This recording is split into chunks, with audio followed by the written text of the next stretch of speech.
لا لا إله إله إلا الله إلا الله وأشهد وأشهد أن أن محمدا محمدا رسول رسول الله. Allah. I bear witness I bear witness that there is only one God that there is only one God and that Muhammad and that Muhammad is his final messenger. is his final messenger. Allahu Akbar. Takbir. Congratulations, brother. You can pass. So, Ramadan Mubarak to all of my Muslim followers, and that is noted grifter Shaun King, who has apparently decided to take the Shahada and convert to Islam. Um, so I got a question for like my Muslim followers, if any of you all are hanging out. Is it normal for you to be guided through the Shahada? Like, I don't know if that's something normal. I mean, I understand like if you don't have a grasp of Arabic, but like I don't know. This just looks fucking strange to me. Right now to Ray. Sister Ray, if you can repeat after me and say Ashhadu أشهد an أن la لا ilaha إله illallah إلا الله wa ashhadu وأشهد anna أن Muhammadan محمدا Rasul رسول Allah. الله. I testify I testify that there is only one God that there is only one God and that Muhammad and that Muhammad is his final messenger. is his final messenger. Takbir. Also, isn't this something that's supposed to be done in private? Like, why is he? He looks like he's giving a press conference. Like that's what this looks like. Uh, I don't know what his angle is, but knowing Shaun King, there's definitely an angle here. Like this man did not have a spiritual revelation that led him to convert to Islam. Oh, you took Shahada back in February of 2003. You did not know any Arabic, so I needed to be guided through it. Okay, that's fair. I just thought that was a bit strange, but that shows how much about Islam I know. But there's definitely an angle here. Palestinian activists are tight, as they should be, because this guy has been like, if you don't know anything about Shaun King, one thing that you need to know about Shaun King is that he is definitely going to grift. He's going to try to make money off any fucking thing he can make money off of. And it's disgusting that this guy is continued to he's allowed to continue to run around and play with various causes. Like, it's to the point where people who have gone through fuckery at the hands of the police, people who've gone through fuckery at the hands of this system, don't want this guy to show up because what he's going to do is he's going to raise a bunch of money, he's going to make a couple of tweets, and then he's going to disappear. And this tweet like characterizes him as a writer and activist. Like, what exactly has this guy written that's useful? What activism has he done? How has he advanced us any closer towards revolution? Speaking of revolution, by the way, I did a really dope hour and a half long video, well, interview with Rev Left Radio. Brett's a good guy, good comrade. I've known him for a few years. So look for that in a couple weeks. But it was fun. We talked about Palestine, of course. We talked about the state of the left in the imperial core. We talked about what needs to be done to form a workers' party in the United States. And we talked about China and Taiwan and a bunch of other stuff. We are back. Ramadan Mubarak. Shaun King is an asshole. Honestly, okay, so there's been like debates about his ethnicity, about his race. There are black people, like people who are classified as black in the United States, who look like Shaun King. Because, okay, rewind a bit. Virginia, 1620, whenever the fuck, okay? English men were not, like, they didn't have access to English women, their own women. So there was a growth in people who were called mulattoes, what we would call biracial people. Like every black person in the United States is descended from one or several people who had first generation European and African ancestry. They were called mulattoes. It derives from the Arabic word for mule, al mulawat, I believe. So they're like, it almost got to the point where these people outnumbered the Europeans, these people of both African and European, and in many cases, indigenous blood, yeah? So laws were passed because they did not want these people to start taking over land, etc. Right? So basically, what ended up happening was they stated that if you have one drop of known African blood, you were black. You were black, and black in the colonies and later on in America meant slave. So there are people in the United States who look like Shaun King who are black. But there are also people in the United States who look like Shaun King who are Italian. So there's been like a back and forth over like what ethnicity this guy is. So honestly, like just I don't want him. I don't want this guy being considered black. He is a shame on us. He is an insult to our revolutionary struggle. He's a grifter. He makes us look bad. I don't like him. I don't want him. A lot of white Americans are definitely octoroons and hexadecaroons. Christ, I haven't heard hexadecaroons since college. But yeah, there's a lot of white people who have black ancestry, and there's a lot of black people who literally have passed for white. It's a whole social phenomenon. So I'm not saying he's not black or whatever. I'm just saying that I don't want him to be black. Let white folks have him. Astaghfirullah. Oh, problems in Haiti. Why are there problems in Haiti? Because the West. Have I seen the quadroon slam poetry? No, and I do not want to see the quadroon slam poetry. You all seem determined to fuck my mental health up. Haitians forced from their homes flee Portugal. So why are there problems in Haiti? Well, simple answer is because of the United States, because of France, and because of all of these other places that have stuck their hands into this country and are fucking it up. Like, white people come and say, oh, you can't just blame all of your problems on the Europeans. Yes, you can. Even the bad shit that black people have done in Haiti. Like, who propped up Papa Doc Duvalier? Who did all these fucked up things? Europeans, Americans, white people. They've been fucking with Haiti since it liberated itself, since it staged a massive slave plantation breakout, rather. And they've been fucking with it. They are determined that Haiti not succeed. The fact that Haiti is a failed state is directly laid at the door of American and European imperialism. Prince with what little they can carry. Days of heavy Coming gunfire have been reported to you live from my local gym hitting deadlifts.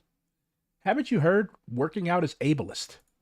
across the Haitian capital, including near the National Palace. We haven't been able to sleep since last night. We're running.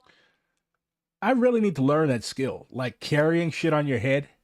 Like, I need to learn that. I don't know if it's because my head is pointy, but I have never been able to master that skill. And that's an ancestral skill that I need. Running away, me with my belongings on my head, not knowing where to go. I worked for the Ministry of Social Affairs for over 20 years and was able to build my own house. But now, here I am, homeless.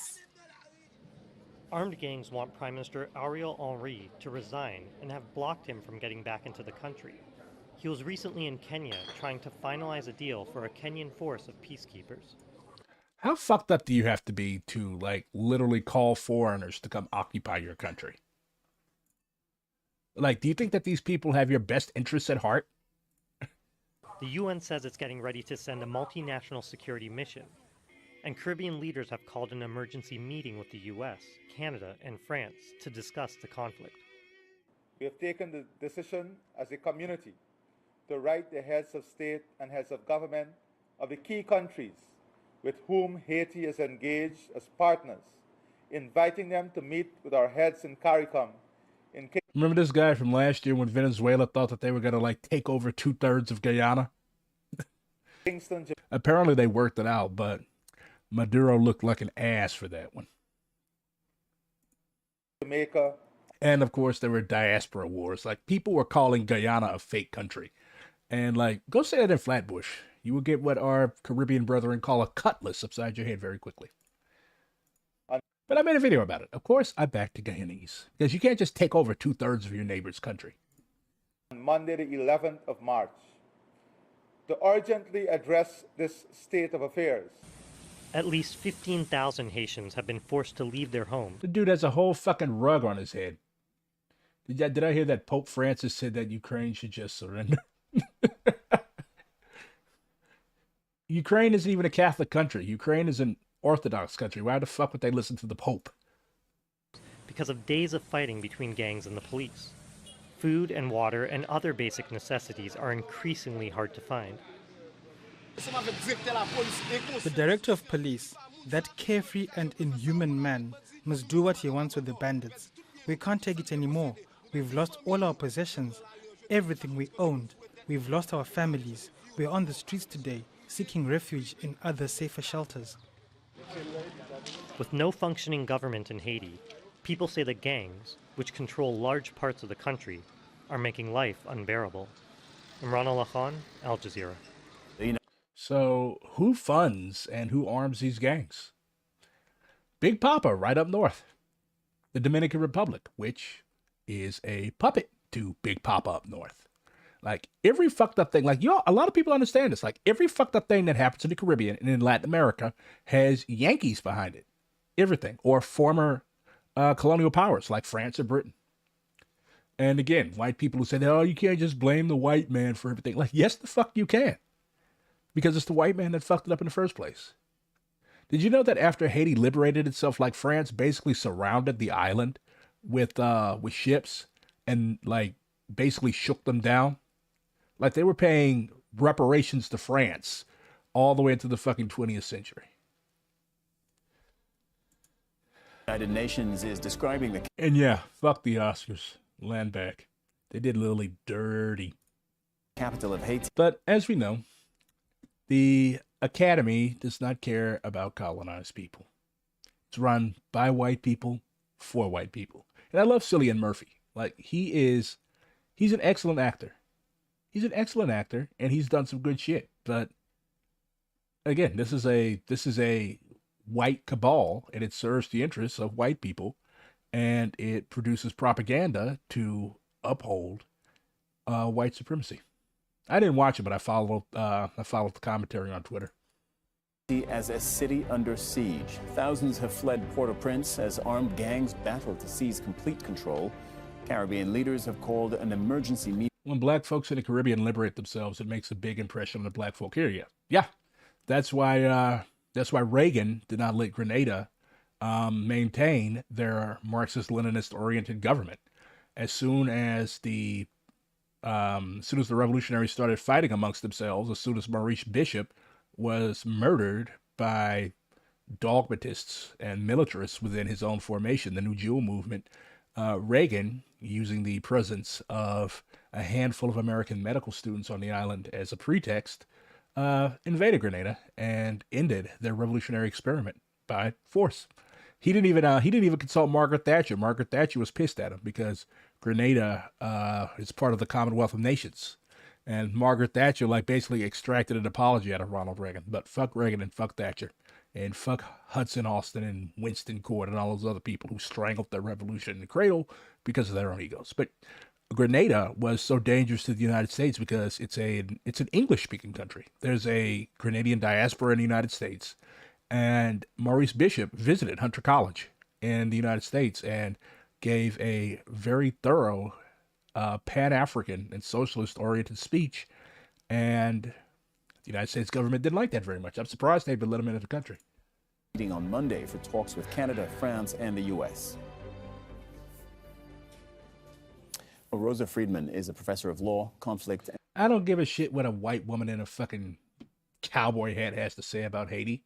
Bring a Haitian on. Dazed and confused, Mustafa Abubakar returns to the school where he and many others were abducted. More than 200 are missing. They shot indiscriminately, herding us like cows. Cillian Murphy moved back to Ireland because he said his kids were developing English accents. And beating us. Hundreds of students are missing after they basically stormed a school in Nigeria and kidnapped hundreds of kids. My fucking people. Twice, he says, military jets flew over them before he managed to escape.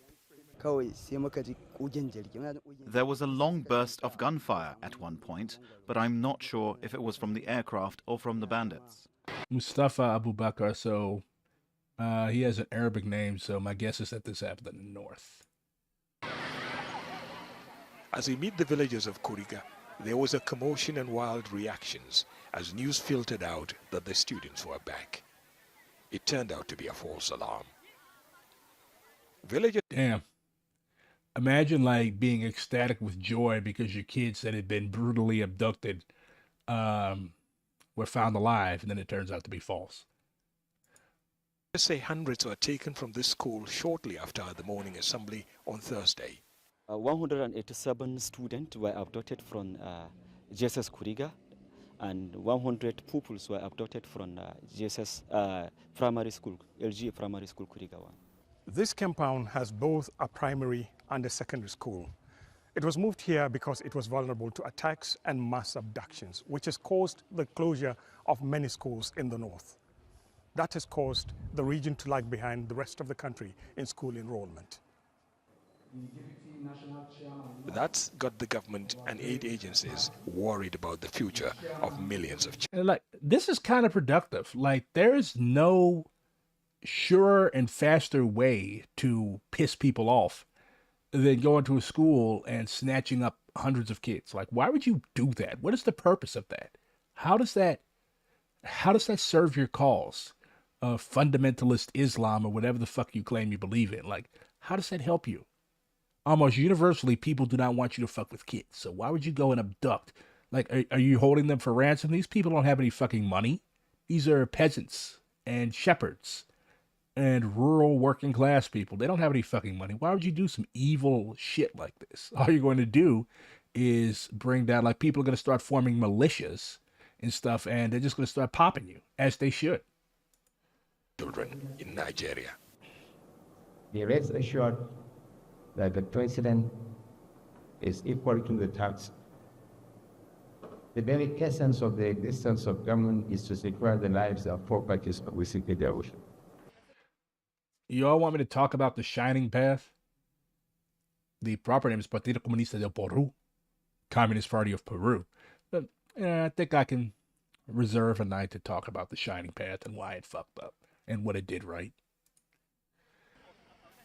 Villagers say the Kuriga abduction was carried out by more than 100 so-called bandits who occupy vast forested areas of northwest Nigeria. The mass abduction came days after more than 100 displaced persons were kidnapped by an armed group affiliated to ISIL in northeast Nigeria. Nigeria's president has ordered the military to rescue them immediately, but the armed forces are struggling to deal with various emergencies all across the country. Vigilance service cannot have access to most of those weapons. Back in Kuriga, the Abubakar family, who had 5 children in the school, are shaken. There is no peace or peace of mind in this family. None in the village. We hardly eat or sleep. We only come home in daytime and find a safer place to stay the night. That's our lives since the abduction. It's clear why gunmen are powerful in these parts. There is little or no government presence. Along a once busy highway, entire villages have been ransacked by armed groups. This child asks the whereabouts of his brother taken from the Kuriga school. His father tries... That's fucked up. But like the narrator said, like, there's no government presence. Like, this is where I differ with anarchists. Like, at this stage in human development, there has to be some type of centralized government. I love my anarchist comrades, but humans, I don't think, have developed the ability to handle a communist type system, a system with no government, because shit like this is going to happen. Shit like this is going to happen as soon as the government leaves, and the government in many cases is just as horrible and corrupt and brutal as the bandits, like the Nigerian military and the Nigerian police. Like, those are not very trustworthy guys. Nigeria is an extremely corrupt country. But there has to be some type of people's government in place to ensure that people who are so fucked in the head that they think it's okay to snatch hundreds of kids who are going to fucking school is okay. Then you've got ISIL running around up here, the remnants of ISIL. They're called Boko Haram, which apparently translates to books are forbidden or something like that. But yeah, this wild-eyed fundamentalism. I'm actually reading a book about it. It was written by a LaRoucheite. I started throwing it in the garbage, but it's very compelling if you ignore the fact that the guy thought that Iraq was a socialist country under Saddam Hussein. But anyways, like, it talks about the genesis of this, of these types of movements. And the United States and the British played a major role because they wanted a sort of counter narrative and counterweight to Arab nationalism, secularism, and all those other things which the Americans and the Brits stupidly thought were communism. Like, Nasser was not a communist. Mossadegh was not a communist. Nasser actually repressed communists. So the United States, through its stupidity, along with the British, who would literally show up in Iran and hand out suitcases full of money to reactionary mullahs, played a direct role in the formation of groups like this. Like, the United States destabilized Iraq. Okay, like I just said, when you leave a power vacuum, when you leave a weak government or no government, you are going to basically ensure that whoever can get the most guns and the most technicals, the most trucks together, is going to be in power. And usually the people who get the most guns together, who get the most trucks together, are usually going to be fucked up people. So that's why we need a revolution. That's why we need socialism to win.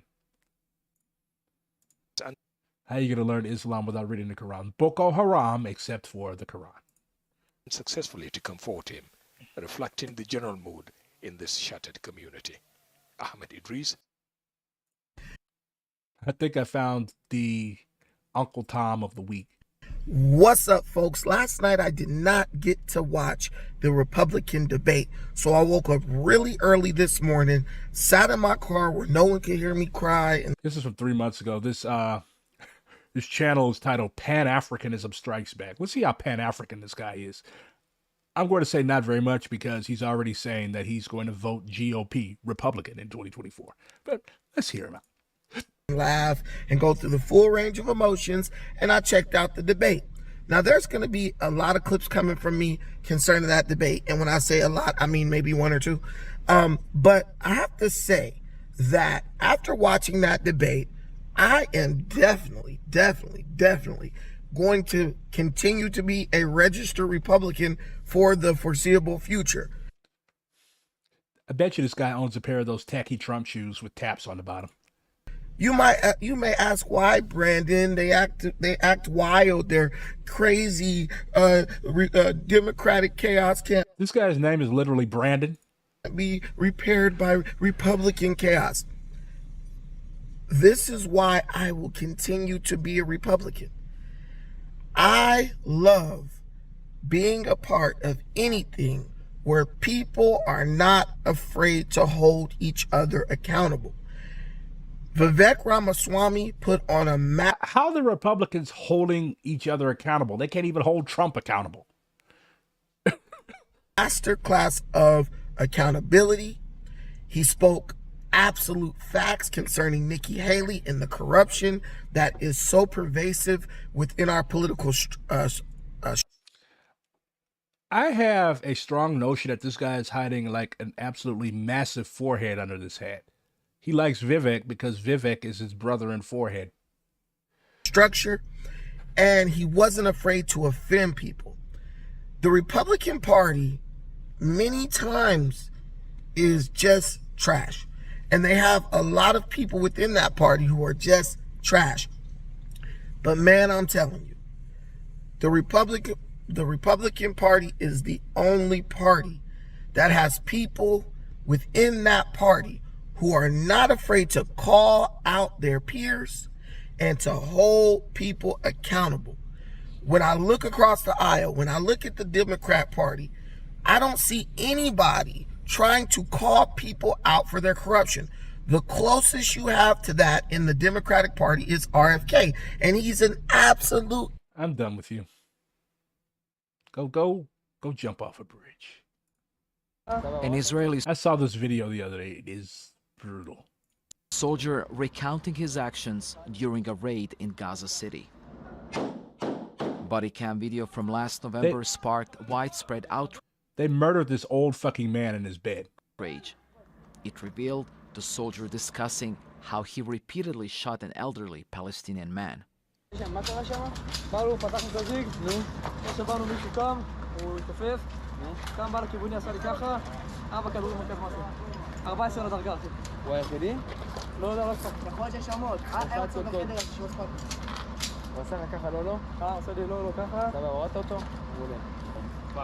Did you see that Israel wished all Muslims Ramadan Mubarak today? Like, these people have no fucking shame.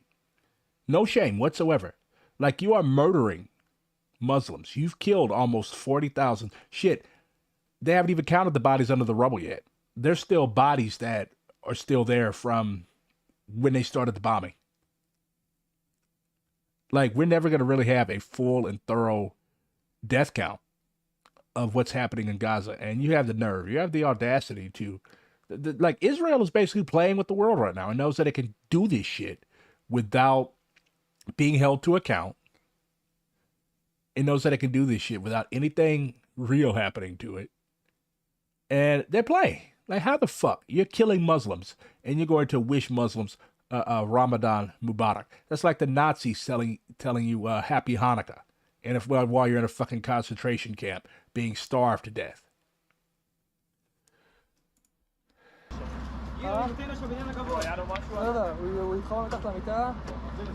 You murdered a man that was hiding under his bed, and then you say it was fantastic.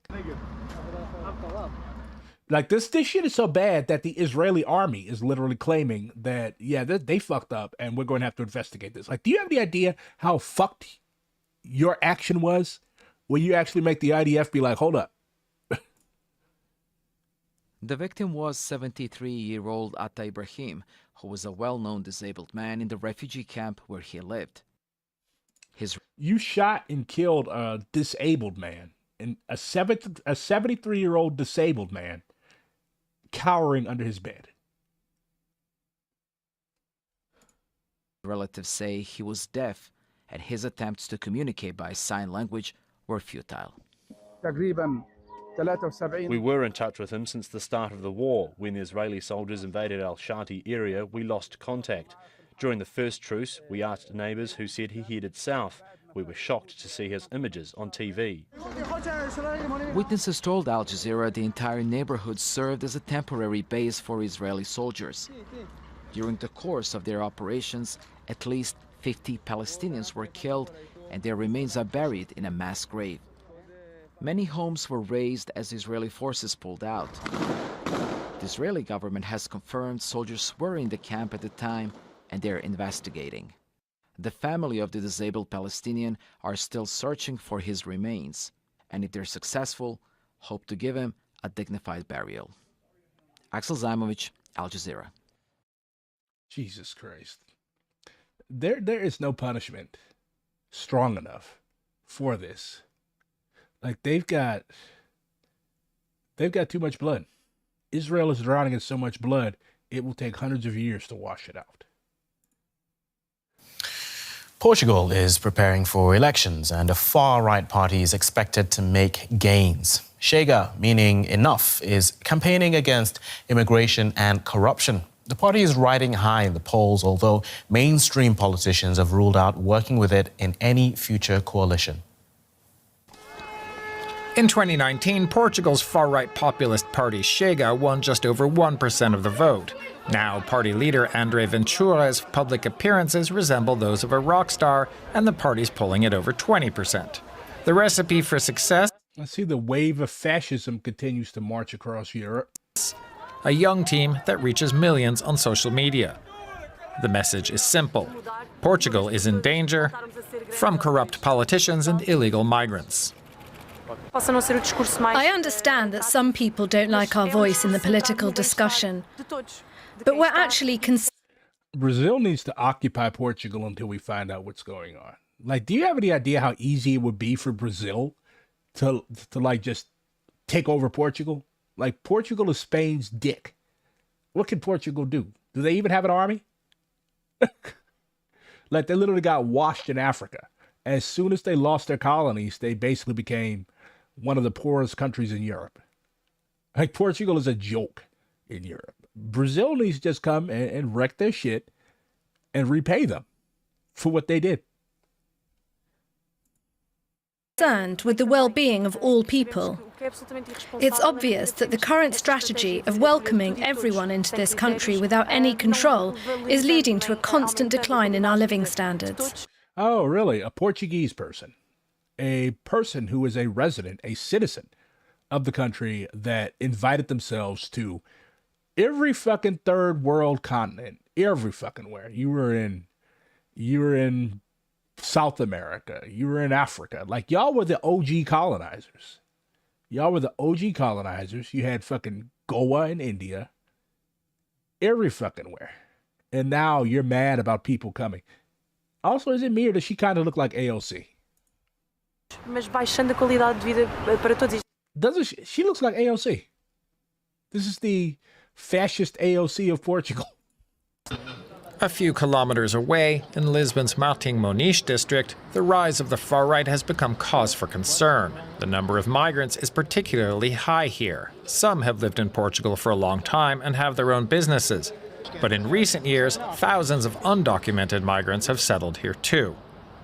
Many of them live on... I guarantee you most of them are Angolan. Like, it makes me laugh when I hear Brits and Spaniards and Portuguese complaining about, oh, there's so many migrants here. Like, y'all were the OG migrants. Like, literally, all of the trash off the streets of London or Lisbon or Seville, like, y'all would go because you couldn't make it at home, so you would go to Africa, you would go to South America to make your little stake, make your little fortune by brutalizing black people and indigenous people. And then you thought you would go home and be a little lord. So y'all were the OG migrants. Y'all were the OG fucking opportunists. And now y'all are back home. Y'all done lost all your colonies. Y'all are still sitting on top of mountains of stolen gold and other resources, though. And now you're complaining because the Angolans and the other people that y'all colonized are coming to you now. You stole their shit. Give them their shit back, and they won't have any reason to come to your little impoverished piss hole of a country. On the streets, leading to some discussion among longtime residents. Portugal is still mentally recovering from all the times the Kingdom of Congo sent them home beat up but naked and embarrassed. Shit, you could go to the 20th century. The PAIGC and the Angolans, like, fucked them up. They got run out of Mozambique by Frelimo. They got run out of Angola. They got run out of Guinea-Bissau. And they got run out of Cape Verde. Like, they literally lost all their fucking colonies. They were run out of these places. So, yeah, they definitely have an inferiority complex. I've got no problems with them. We're all the same in the end. Oh, thank you, Portuguese Bernie. Migration is good, that's a fact. But at the moment, it's just become too much. It's completely out of control. Just look around you, here at Martim Moniz Square and beyond. But Shega's anti-immigrant stance is not just making newcomers nervous. Many here are concerned the party's populist slogans are encouraging outright racism. They are always talking about migrants. I was born here, but I have family members from around the globe, and I'm getting a bit scared. The people from the Chega party finally have to understand. Also, I love how Portuguese sounds. Like it's an extremely musical language. I'm gonna come on here and speak Portuguese one day. Like I already know Spanish, so it'd probably be a cinch for me to learn anyways. Understand that everyone is Portuguese. Ethnic background, the colour of our skin, all of that doesn't matter. It's not just white people that are citizens of this country. Political analyst Antonio Costa Pinto has been researching populist movements all across Europe and says he's observed a new strategy of the far right in his home country. They play the card of immigration, they play the card of Gypsy Roma, they play the card, the social card from an ultra. You said Gypsy Roma. Like Europeans posit themselves as being extremely progressive. Like they make fun of the United States so much. They think that we're basically a bunch of hillbillies living in caves. Ask them about the Roma. Like you will literally think that you're talking to a Nazi. Like they cannot stand Roma people. They're basically the black people of Europe. Liberal party, they suddenly became a party that is a friend of the minimum wage, a friend of pension benefits, because in a way they became much more socialist. But even if the Chega party and its leader André Ventura are gaining in popularity, their fate after the elections is far from clear. Portugal's centre-right camp has ruled out a coalition with the radicals, at least for now. Ooh. Hi, girls. Why are African millennials cutting off their parents? So I came across a video on TikTok, as I do, of this woman saying that all those people that cut off their families and don't talk to their mothers anymore, how are you doing this holiday? This was last year, by the way. Like, how are you doing? Aren't you lonely? And obviously she was being like sarcastic because she had cut off her family as well. So the comments were filled with, all different kinds of opinions, but the one that stuck out to me was, well, that's still your parents type of comment. And instead of diving into that, I went the opposite direction on why though what would the parents have done to make their kid not want anything to do with them? They abused them. Like, I hate to say it, but black people in the United States, at least, like, we have a very Victorian type relationship to kids. And I don't have any kids. I want them. But like, I mean, somebody has to be the heir to House Redguard. But like, we have a very Victorian, like we learned this shit around Mass's table. I think I learned this before. But like beatings, treating children as property, taking your kids' money, getting bills in your kids' name so you fuck up their credit before they're even old enough to go out and do shit on their own. And like, especially with girls, like the way in which a lot of older school black parents raise their kids is fundamentally abuse. It stunts their growth. You treat your girls like property. You force them to stay in the house. You pick their boyfriends for them. Like, you don't allow them to grow into stable adults that actually know what's going on because you try to shelter them by force, and then you beat them when they disobey you or they display their autonomy. Like, that's not how you raise kids. Kids are not your fucking property. Like, I saw a video on Twitter of a dude, he was white, but still, he was spanking his kid in what looked like the DMV or somewhere. Like, the kid's fucking bored out of his mind. Why are you slapping a kid around? Like, if you slap a grown man around, first of all, he's going to beat the shit out of you, and then the cops are going to be calling you. You're going to go to jail. So why are people commended for physically abusing children? Because they're minors? Because they're little? So that's even more impetus, I think, to protect them. Like, you should not be physically assaulting anybody except the bourgeoisie. So that's why, that's why a lot of black Gen Z people and a lot of black millennials are stopping that. Like, that's a generational fucking curse inherited from slavery and Jim Crow. Like, during the Jim Crow era, if our kids got out of control, so to speak, and say disrespected a white person, you were liable to find them floating face down in the river before the sun came up the next day. So in a way, I see why that authoritarian, take no questions, seen but not heard type of parenting was prevalent back in the 30s, the 40s, and the 50s, because it was a method of survival, because we didn't want our kids to end up like Emmett Till. But nowadays, like, there's no cause for that. These Victorian, Edwardian styles of parenting, like, that's not going to work. That you're going to end up with an emotionally and mentally stunted youth, young man or young lady, or young person in general. And yeah, you're gonna be fucked. And that kid is gonna be fucked because you did not raise him well. You raised him to basically be an unquestioning automaton. Focusing more on the parent and not what the child has done, because that is something that we need to talk about, which led me to the question, why are millennials and Gen Z leaving their parents, specifically African parents? Why is that happening? Now, when it comes to relationships between a parent and child within the African context, there are two major components that we have. We have religion and culture. And I'm going to be speaking in general terms because Africa is a huge continent. There's many different cultures, but it all boils down to who the adult is and who the child is within the African culture, of where the adult is the superior and the child is the inferior, and the child is Yeah, look, that's a mindset. Like when you're growing up in a working class black household, like, you ask your like, you see your parent, you see your aunt, you see your uncle doing something that they told you not to do. You see them doing something stupid. Like, say, I don't know, you see them drinking alcohol until they pass the fuck out. And then you ask them, Daddy, what happened? Oh, I'm grown. Stay out of grown folks' business. Like, that's how you raise a mentally stunted kid. That's how you raise a mentally stunted kid. You should have just been like, hey, I had well, first of all, you shouldn't be drinking until you pass out in front of your kids in the first place.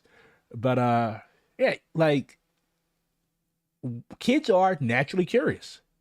So when your kids ask you questions about the world, I'm not endeavoring to give parenting advice because I'm not a parent, but just from shit that I experienced, and I remember how that shit made me feel.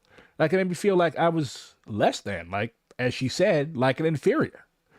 And that's no way to raise kids. Like, we already have that shit pounded into us by white supremacy. We should not have that stuff continue to go on in black households, because you're not preparing them for this white supremacist world. We should teach our kids to be strong. And am I saying that we should just do away with all discipline? No. But we have to we have to find a better way. And I think that black millennials and black Gen Z parents are definitely going to be in the vanguard of doing that, because we have to break that generational curse. That shit goes back to slavery, and it's no good. Ever listen to, like, children are literally seen but should not be heard, especially the girl child. I think that's like a topic for another day, because most of the videos that I did see of women or of people letting go of their families, most of them are women, girl child, African women telling their stories. Like, there's probably like one or two where the male is saying that I left my family, but it's mostly the women. So in general, when it comes to the African culture, the older you get, the more power and the more respected you are in society. So that's where the whole thing, as long as you live under my roof, you will listen to me, because they are still seeing you as the less than, you're not fully a grown adult. So the longer you even stay in their house under their care, the more you still have to be underneath them. It's definitely not like the Western culture where as soon as you turn 18 you are done, you're a full-grown adult. African parents, as long as you live under their house and even sometimes outside, they still see you as a young and someone whose opinion does not matter in the adult business. So basically, unlike in Europe where the more you age, the more invisible you are in society, in African context it's definitely the opposite. Like, we all know our respected grandmothers, like, they are treated like like queens, which I'm not reprimanding. Like, that is our culture and we are proud of it. But at the same time, that causes some sort of hell for the rest of us. Yeah, I agree. Like, there's a fine line between establishing a gerontocracy where you basically have to be 70 years old. And like, the idea is that this person, it's an empiricist thing. Like, this person has gone through so many experiences that they know almost everything.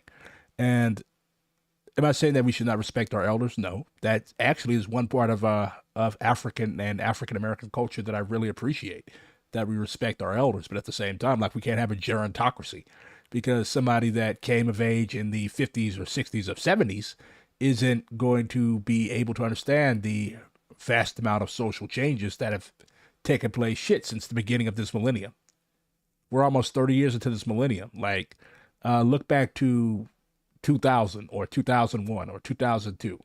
Like, if you watch The Wire, like, all of that shit looks dated. Payphones, pagers, the fashion, the language that they use, like, all of that stuff is dated now. Like, shit is changing.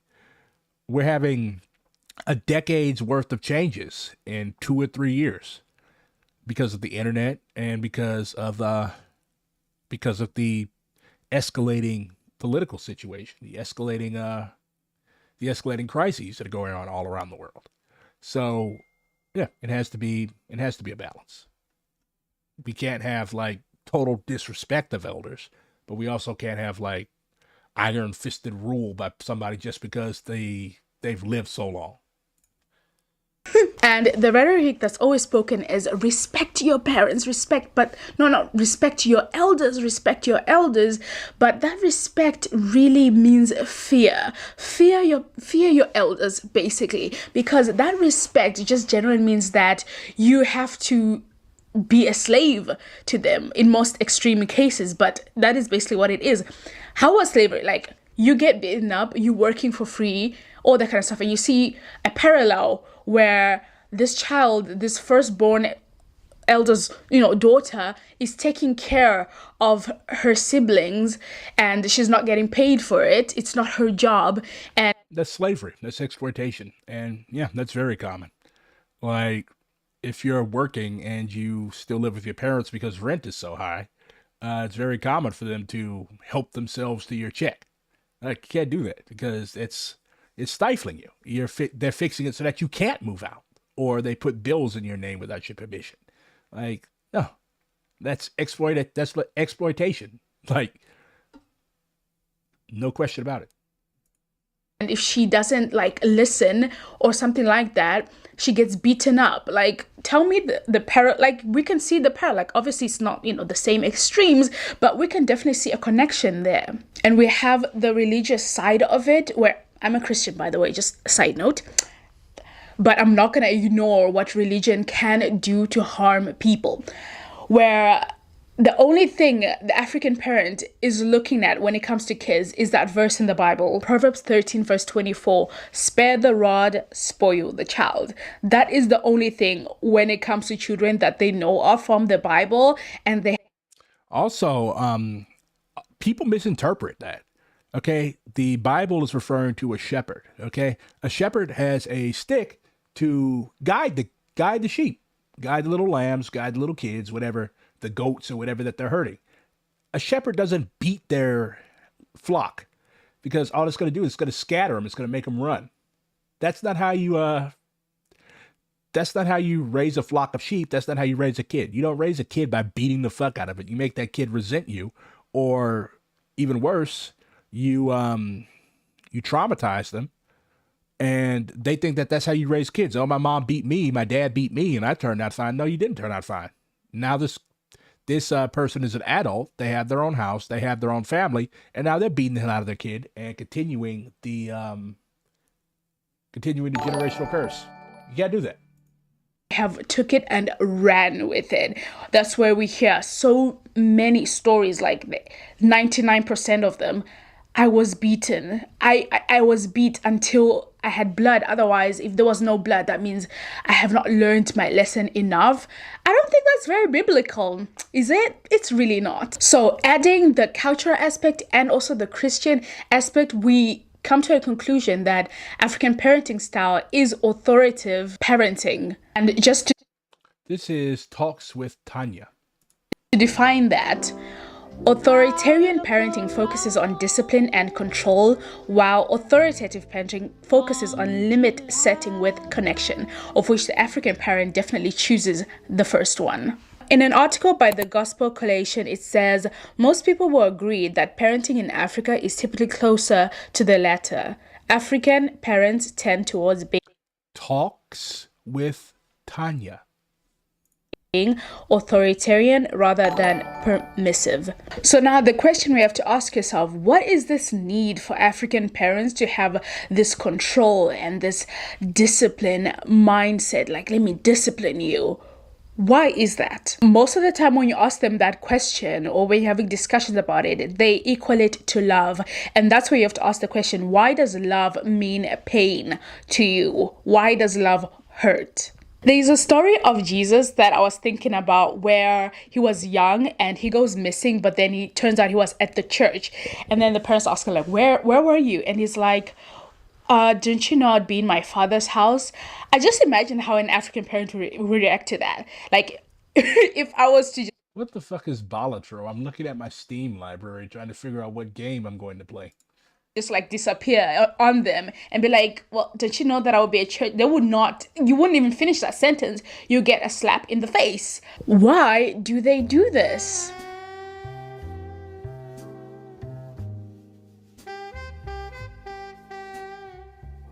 Number one, generational trauma. This is such a big topic, which I'm not going to go very, very deep into it. I'm sure you're already familiar with it, but like generational trauma is a real thing. Something happens to your great-grandfather. He does it to his child, who is your grandfather. Your grandfather does it to your father. Your father does it to you. Or in this case, abuse, basically. Let's just call it what it is, abuse. It happens over time. It happens to you and then you don't heal and then you pass it on to your child.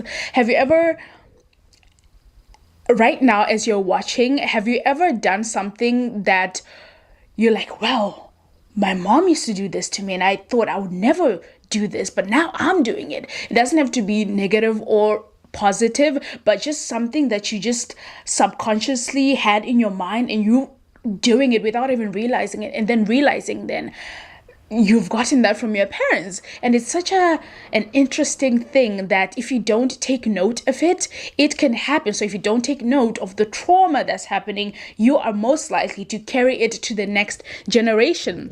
Just an example, this is a positive one though. My mom would always say, do the dishes, all that kind of stuff, and never go to sleep with the dishes undone. And then I found myself saying the same thing to my husband without even realizing it. However, when I was back home, I never would want to do it, but now it's like I have to do it. I have to do the dishes. I was speaking in my TikTok where it doesn't bother me to do the dishes anymore as it used to, but like I feel this thing where it's like I can't go to sleep without the dishes done. Okay, sometimes I do, but like that, just having that and not really paying attention of where I got it from. I got it from my mom, and imagine if that was a terrible thing that I got, something horrible from my parents, then I would continue doing it and not even realize it or take a moment to think about it. One of the scariest thing when talking about the African relationship with the child is not labeling it as abuse, because the word abuse is so strong. And yeah, and we also see it like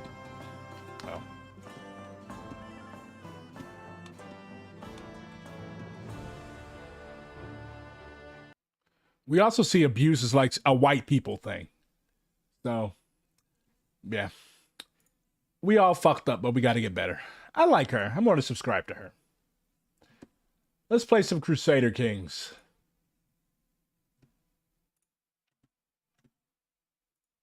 A new game.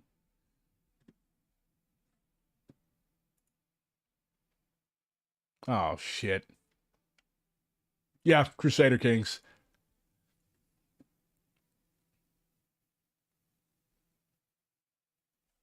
I didn't mean to start all the way. Exit to main menu.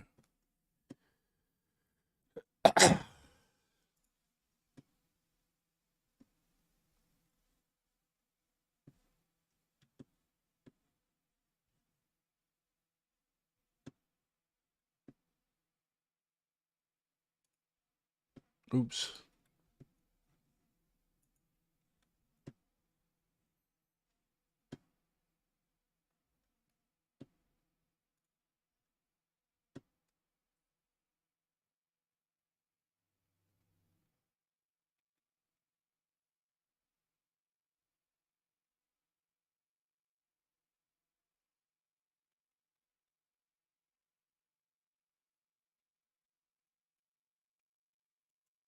In Crusader Kings, is there a kill trillions for democracy route?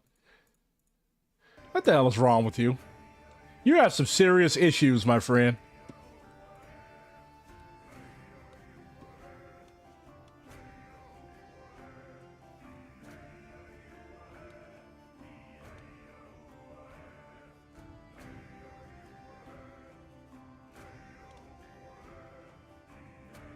I played as Ife last night, but I got my ass whooped.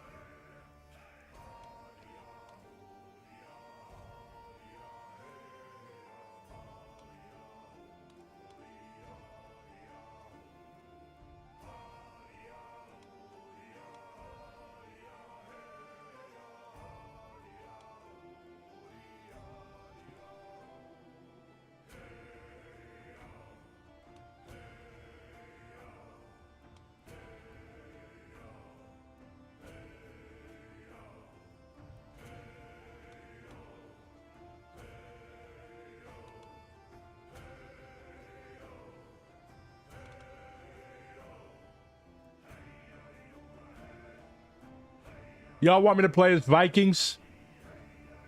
I guess I could play as one of the little Viking realms up here. They've got every fucking body in here.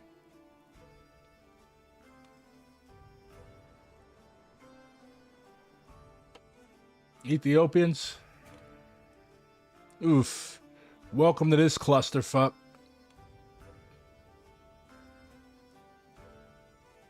Abyssinia.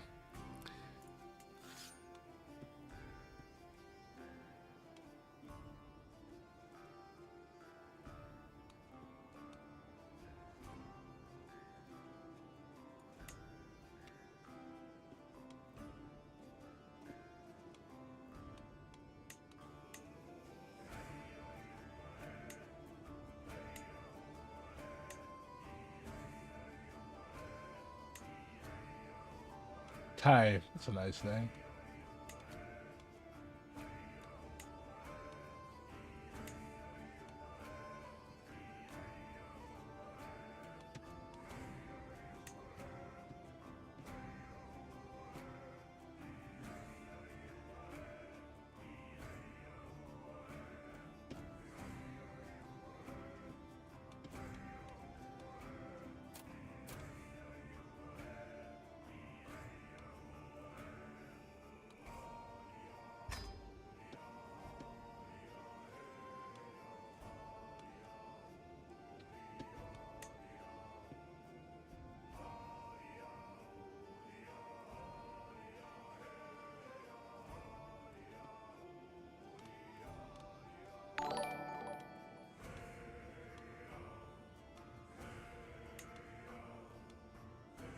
What this is.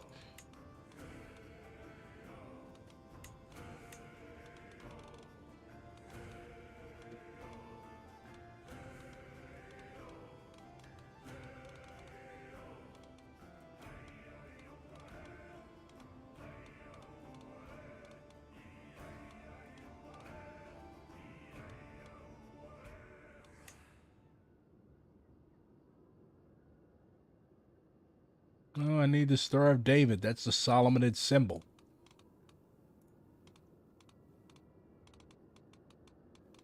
Fuck it.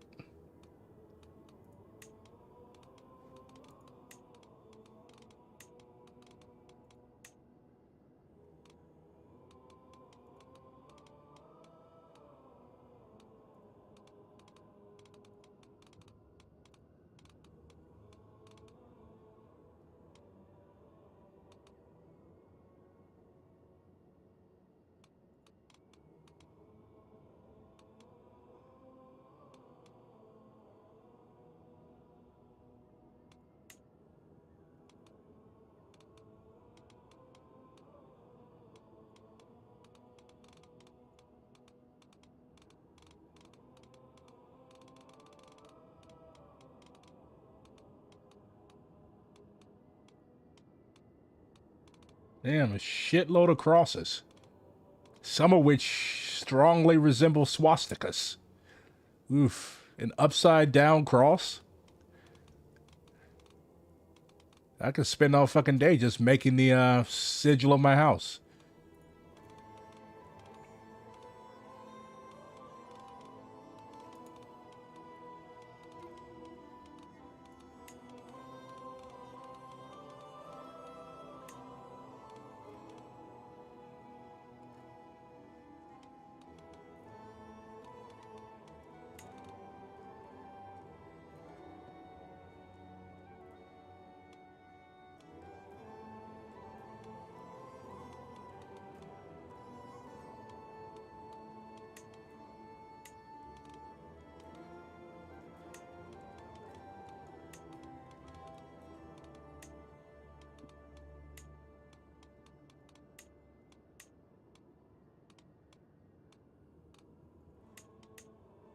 No, we're not Scandinavian.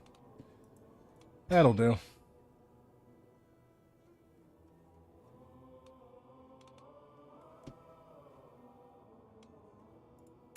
Alright, let's see what traits I'm going to give my guy. This is the year 860-something AD. There is no communism. Let's make him diligent, wrathful,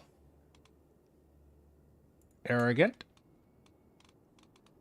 Other traits.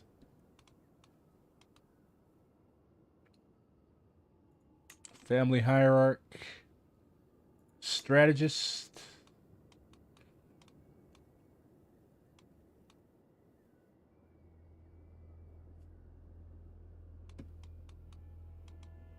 They definitely put a lot of work into this shit. You can make your fucking character a flagellant.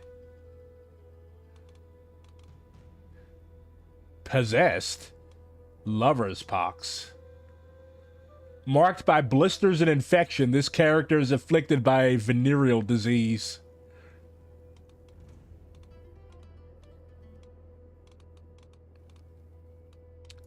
Make you a genius, definitely. Alrighty.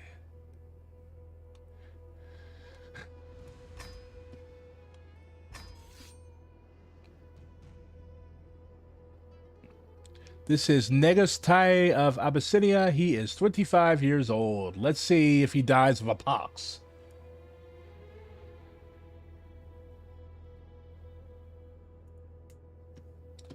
I'm playing as the Ethiopians. I'm not playing as any of the Scandinavian kingdoms. Alright. Yes, the Abyssinian Empire would indeed wipe them out with the Vikings. Or they probably would have just hired them as mercenaries.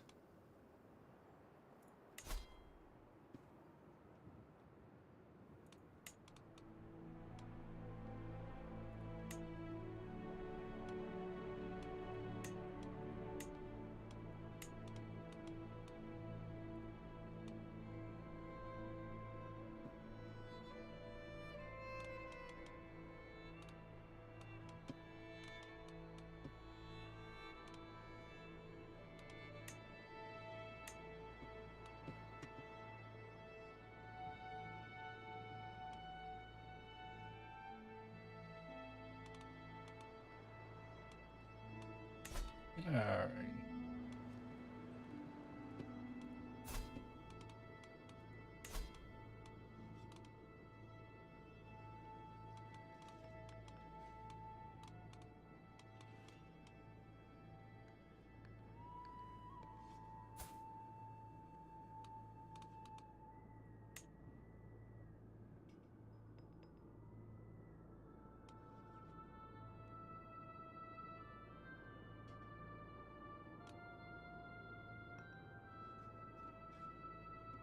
No, no, no.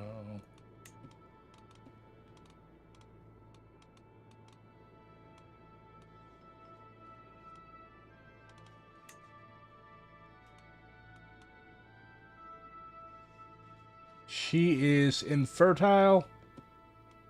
Nope.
Oh, cool. I've already got a nickname.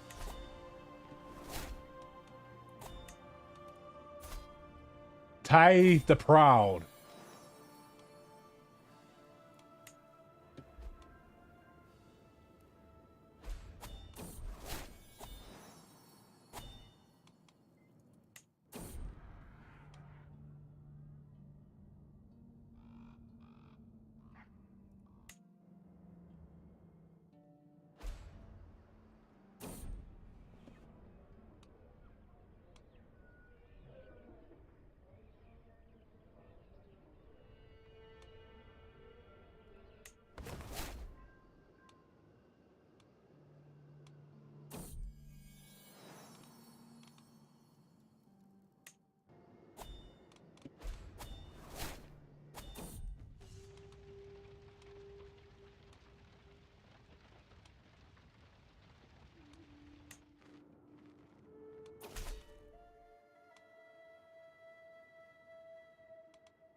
Yeah, I'm gonna eat you up.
Oop.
Hmm.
Yeah. That did not. That didn't turn out the way I planned it. I thought I was going to just fucking be able to take a nice little port, and I ended up getting fucked. Still learning the game. I only started playing it 2 days ago.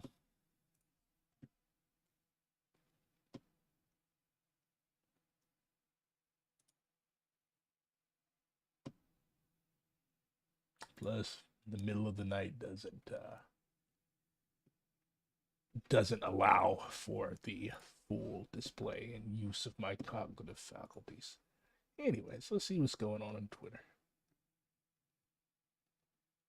I honestly thought that Shaun King had some type of terminal illness or disease or something. These are excerpts from the book I'm reading. This guy's the king of Saudi Arabia. King Saud was weak, stupid, and corrupt.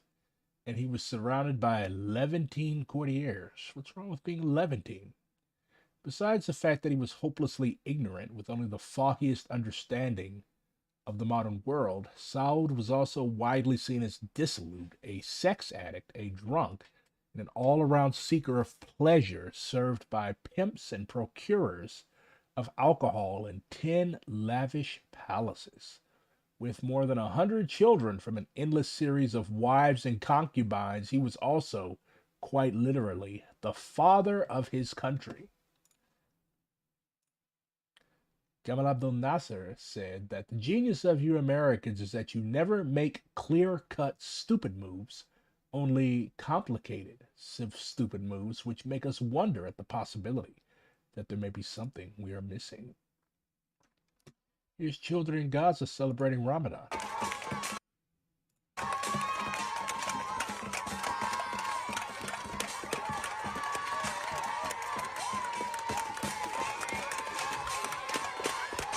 This is a people whose soul and spirit you will never crush.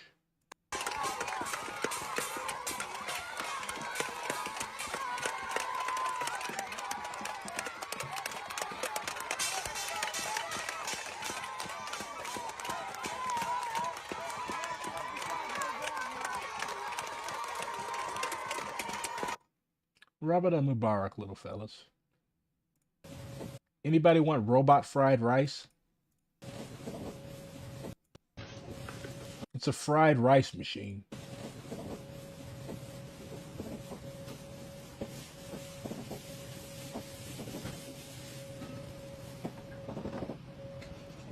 I want to eat that shit. This is cool. This is Wajaje, a song for my people. This is Scott George and the Osage Singers. A song from the people whose land my city literally sits on. St. Louis is originally the territory of the Osage people.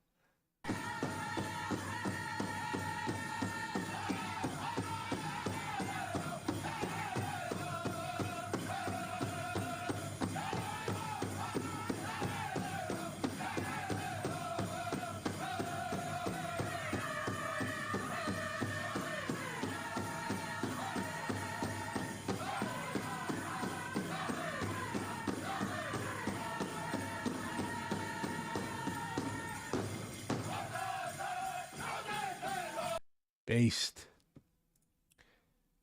The Brits tried to do to Gamal Abdel Nasser what America tried to do to Fidel Castro. Listen to this. Finally, on October 26th, a member of the Muslim Brotherhood fired 8 shots at Nasser. The facts surrounding the assassination attempt are somewhat murky, but in most accounts, the shots at Nasser were fired at point-blank range by a Brotherhood member who was immediately arrested. Was there a larger conspiracy? Were the British putting the Muslim Brotherhood up to killing Nasser? Certainly, the record shows, the idea wasn't beyond eaten. During the mid-1950s, in actions that foreshadowed the attempts to kill Fidel Castro by JFK's CIA, the British hatched innumerable schemes to murder the Egyptian leader. Some of them harebrained. They funneled money into Egypt to bribe Nasser's doctor to poison him, concocted a plot to inject lethal poison into some popular Egyptian croupier cigarette chocolates designed for him, created a James Bond-like modified cigarette packet which fired a poisoned dart, and tried to slip a poison pill into Nasser's coffee. Ugh. Brits, who needs them? Prime Minister Anthony Eden. What's all this nonsense about isolating Nasser, or neutralizing him, as you call it? I want him destroyed, can't you understand? I want him murdered. And I don't give a damn if there's anarchy and chaos in Egypt. Oh no.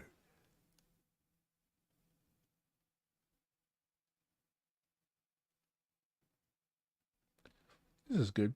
This is Jonathan Glazer.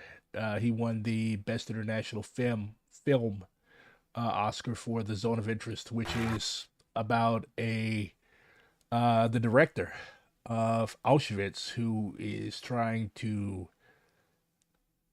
arrange a domestic life with his wife on the site of mass murder. Ugh. This is the third nomination for the United Kingdom. The Zone of Interest is the 9th non-English language film to be nominated for both International Feature Film and Best Picture in the same year.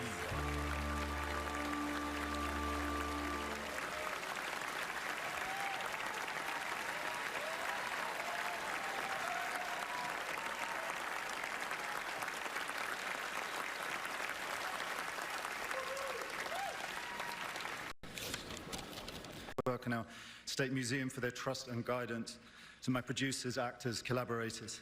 All our choices were made to reflect and confront us in the present, not to say, look what they did then, rather look what we do now. Our film shows where dehumanization leads at its worst. It shaped all of our past and present.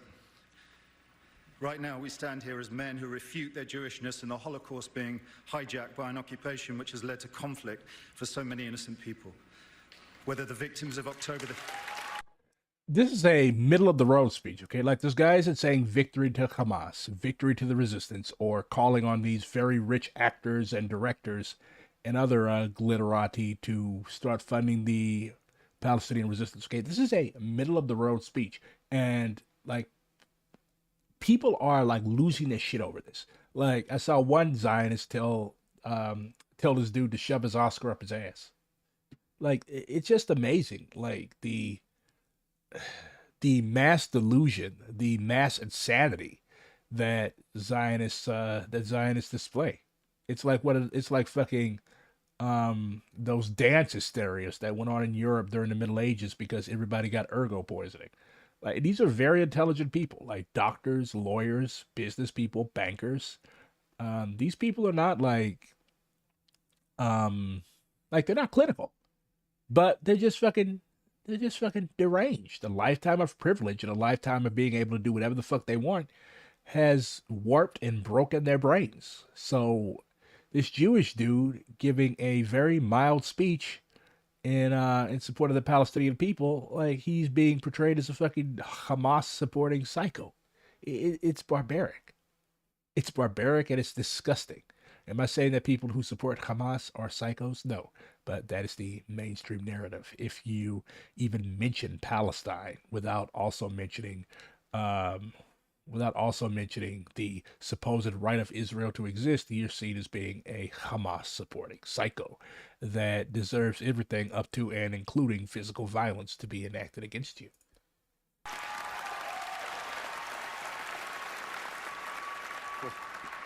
Whether the victims of October the 7th in Israel or the... Okay, stop.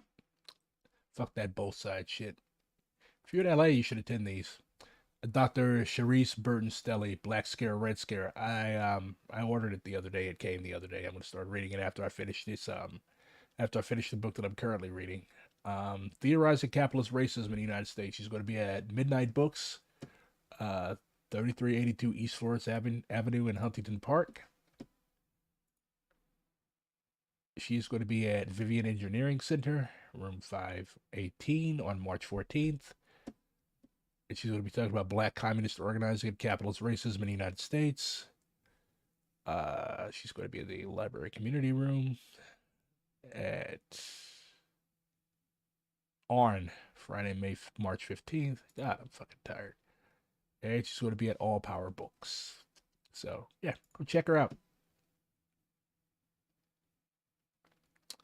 And let's close on this. A St. Patrick's Day message to Joe Biden from Ireland. You have betrayed your Irish ancestors as you have betrayed humanity. We are here at the ancient graveyard of Kilwera in County Louth to send a message to you, President Biden, and to honour our ancestors and yours that are buried here. For centuries, Irish people lived in poverty, under occupation and oppression. During the Great Hunger of the 1840s, our British occupiers allowed 1 million Irish people to die of starvation and disease. 1 million were forced to emigrate, like your great-great-grandparents, Owen and Jane Finnegan, who sailed out of Carlingford Lough. Among their children on board was 7-year-old James, your great-grandfather. On St. Patrick's Day, when millions of Americans celebrate their Irish origins, we want you to hear this message from Ireland. We grew up with the terrible legacy of our ancestors, forced from their homes, dying of hunger on the road. Their bodies were found with grass in their mouths. Because of our history, the Irish people will never forgive those who enable the oppression, ethnic cleansing, and genocide of another people, as you have done in Gaza. In arming, financing, and providing political cover for the Israeli regime, you have betrayed your Irish ancestors as you have betrayed humanity. We stand with the people of Palestine. End the genocide now, and a permanent, lasting ceasefire. Oh, that was beautiful. Anyways, do what you can for the movement. Don't be a dick. Ramadan Mubarak.